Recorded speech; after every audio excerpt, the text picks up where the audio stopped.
For today's video mga ka-agri, ay nandito po tayo ngayon sa aming ranging area ng aming mga native na manok. Yung dati naming ranging area ng aming mga native na manok. So nabanggit natin itong mga nakaraan na balak natin dalhin dito yung ating mga paparamihin para sa meat type. So kahapon po ay dinala na natin itong rooster natin tsaka yung dalawang inahin. So hindi lang natin na-videohan kahapon.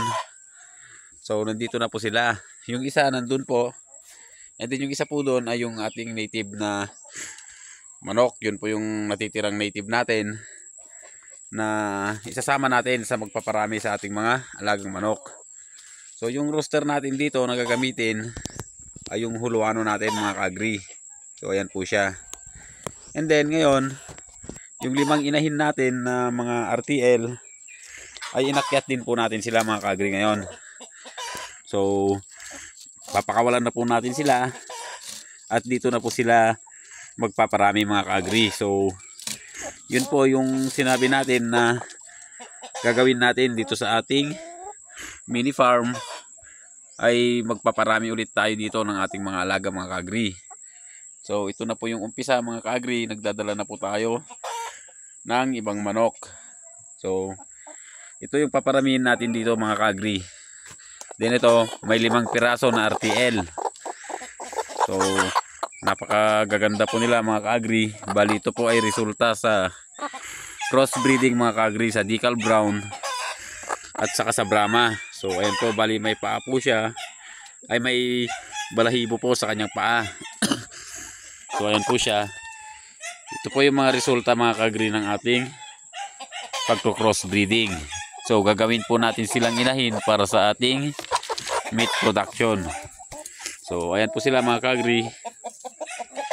Bali yung iba dito ay magkakabatch mga ka-agri dito sa 5. And then yung isa or dalawa po yata ito is mas bata ho. Pero kita nyo naman pulang-pula na po yung kanilang mga muka. So ang gaganda po nila mga ka-agri. So sana po ay maparami natin sila. So ito pa po yung isa, ito yung isa sa pinakamalaki. So ready to breed na po talaga siya. Kaya dito natin paparamihin. Matataba nila mga ka-agri. Mag 2 kilos na po yata yung iba mga ka-agri. So ayan po sila. So natutuwa sila sa damo. Doon kasi sa pinaglagyan natin sa kanila, doon sa ating breeding area ay wala ng damo. So ayun.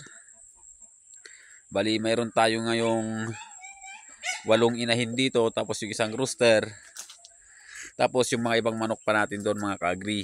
So sana nga ngayong taon ay makapagparami tayo, dahil nga talagang gusto nating magkaroon ng maraming supply ngayong taon, dahil naubusan nga tayo nung nakaraan. So sisikapin po nating makapagparami ngayong taon mga ka-agri. So ayun, kahit papano ay unti-unti na nating nagagawa or may nagawa na tayo sa ating gustong gawin dito sa ating mini farm. So naging mailap na mga ka-agri yung native na manok natin. So dati napakaamo po nila. Ganoon talagang mga pag napapabayaan. So ayan, sama-sama sila. Then yun yung mga inahin natin. So yung kasama ng rooster, yun yung pure na huluano natin.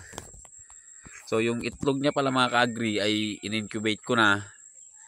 Dahil masyadong marami, sinama kasi natin yung itlog ng Black Astrolorp na pure. Yung Black Astrolorp natin na pure. So baka hindi niya rin malimliman lahat mga ka-agri. So ang ginawa natin ay dinala na lang natin dito. At may mga nakasalang naman tayo sa incubator. Kaya sinalang na lang ulit natin para hindi naman sayang sa kuryente. So ayun mga ka-agri, nandito na naman po yung ibang manok natin. Sana makapagparami tayo.